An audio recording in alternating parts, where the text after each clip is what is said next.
Welcome, خوش آمدید۔ آج کا ہمارا ٹاپک ہے دلی مسلم پرپوزلز 1927۔ خلافت موومنٹ جو ایک مثالی موومنٹ رہی ہے انڈو پاک ہسٹری میں، جس میں ہندوز اور مسلمز نے ایک یونائٹڈ اسٹرگل کی ہے اگینسٹ دی برٹشرز۔ لیکن اس موومنٹ کے جہاں بہت زیادہ فائدے ہوئے وہاں کافی نقصانات بھی ہوئے، خاص طور پہ اگر ہم مسلم پرسپیکٹیو میں بات کریں۔ اس میں سب سے اہم چیز جو لکھنؤ پیکٹ تھا آل انڈیا مسلم لیگ اور انڈین نیشنل کانگریس کے درمیان، جس میں سیپریٹ الیکٹوریٹ فار مسلمز کو ایکسیپٹ کیا گیا، تو خلافت موومنٹ کے نتیجے میں سیپریٹ الیکٹوریٹس کنٹروورشل ہو جاتے ہیں، اور اس کے بعد ایک ضرورت محسوس ہوتی ہے کہ ایک نیو کانسٹیٹیوشنل فارمولا فارمولیٹ کیا جائے۔ اسی سلسلے میں اس ٹائم کے کانگریس پریزیڈنٹ سری نواسن ایینگار وہ محمد علی جناح صاحب سے کنٹیکٹ کرتے ہیں کہ دونوں پارٹیز کوآپریٹ کریں اور ایک نیو کانسٹیٹیوشنل فارمولے پہ ایگری ہوں، اسے فارمولیٹ کیا جائے تاکہ یونائٹ ہو کر ایک اسٹرگل کا آغاز کیا جائے، کیونکہ یہ وہ ٹائم تھا جب کانگریس اور آل انڈیا مسلم لیگ یہ دونوں پارٹیز کافی حد تک کمزور ہو چکی تھی۔ تو اسی سلسلے میں 20 مارچ 1927 کو دلی میں جناح صاحب 30 مسلم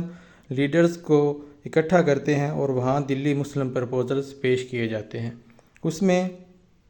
جو پہلا پوائنٹ ہے وہ یہ ہے کہ Sindh should be a new province, اسے بمبے سے الگ کیا جائے گا، کیونکہ اس ٹائم تک بمبے اور سندھ اکٹھے تھے، ایک ہی پروونس تھا۔ دوسری اہم بات یہ تھی کہ جو صوبہ سرحد ہے نارتھ ویسٹ فرنٹیئر پروونس اور بلوچستان، وہاں ریفارمز انٹروڈیوس کروائی جائیں گی اور ایک ان دونوں پروونسز کو فل پروونس کا سٹیٹس دیا جائے گا، کیونکہ اس سے پہلے ان کو فل پروونس کی حیثیت حاصل نہیں تھی۔ آپ پاکستان کے کنٹیکس میں ایسے سمجھ سکتے ہیں کہ جس طرح گلگت بلتستان کو فی الحال نہ نیشنل اسمبلیز میں ان کے ریپرزنٹیٹیوز ہیں اور نہ ہی سینٹ میں ان کے ریپرزنٹیٹیوز ہیں، تو وہاں ان جو گلگت بلتستان ہے اسے فل پروونس کی حیثیت حاصل نہیں ہے۔ یا اگر انڈیا کی بات کریں تو جس طرح ایک یونین ٹیریٹری ہوتی ہے، تو اس طرح کا ایک یعنی کہ سینٹر سے کیپٹل سے ڈائریکٹ رول کیا جا رہا تھا ان پروونسز کو۔ تو دلی مسلم پرپوزلز میں یہ ڈیمانڈ کیا گیا کہ NWFP اور بلوچستان کو الگ سے مکمل صوبہ بنایا جائے اور وہاں ریفارمز کی جائیں۔ ایکول ویٹیج فارمولے کی بات کی مسلمز نے دلی مسلم پرپوزل میں کہ جو ویٹیج مسلم میجارٹی پروونسز میں ہندو منارٹیز کو حاصل ہے، وہی ویٹیج ہندو میجارٹی پروونسز میں مسلم منارٹیز کو حاصل ہوگی۔ اور اس میں جو چوتھی بات تھی وہ یہ تھی کہ جو سینٹرل لیجسلیچر ہے وہاں مسلمز کی ریپرزنٹیشن 1/3 ہونی چاہیے، کیونکہ اوورآل جو انڈیا میں مسلمز کی پاپولیشن تھی وہ 1/3 آف ٹوٹل پاپولیشن تھی۔ یہ جو دلی مسلم پرپوزلز تھے اس کی دو اہم امپلیکیشنز ہمیں نظر آتی ہیں۔ فرسٹ آف آل تو یہ ہے کہ مسلمز نے اور مسلم لیڈرز نے جوائنٹ الیکٹوریٹ کو ایکسیپٹ کیا، اس پہ ایگری ہوئے، یعنی کہ جو لکھنؤ پیکٹ میں سیپریٹ الیکٹوریٹ کی بات ہو رہی تھی جسے انڈین نیشنل کانگریس نے اور آل انڈیا مسلم لیگ دونوں نے ایکسیپٹ کیا تھا، ایک کنسنسس ڈیولپ ہوا تھا، تو اس سے ایک سٹیپ پیچھے ہٹتے ہیں مسلم لیڈرز اور وہ جوائنٹ الیکٹوریٹ کو ایکسیپٹ کر لیتے ہیں۔ لیکن اگر ہم دلی مسلم پرپوزلز کا غور جائزہ لیں، یہ جو ڈیمانڈز ہیں ان کا اگر انالیسز کریں تو یہ چیز سامنے آتی ہے کہ اس میں جو ایک بیک آف دا مائنڈ چیز چل رہی تھی وہ یہ تھی کہ انڈیا میں ایک فیڈرل فارم آف گورنمنٹ ہوگا۔ جب فیڈرل فارم آف گورنمنٹ ہوگا تو اٹ مینز کہ پروونسز وہ اٹانومس ہوں گے، ان کے پاس زیادہ اختیارات ہوں گے۔ جہاں مسلم میجارٹی ہے جن پروونسز میں، تو آٹومیٹیکلی وہاں کے مسلمز زیادہ ان کے پاس اختیارات آ جائیں گے۔ اس حوالے سے جو سب سے اہم رول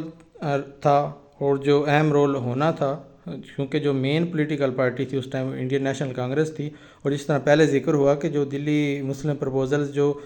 مین اس حوالے سے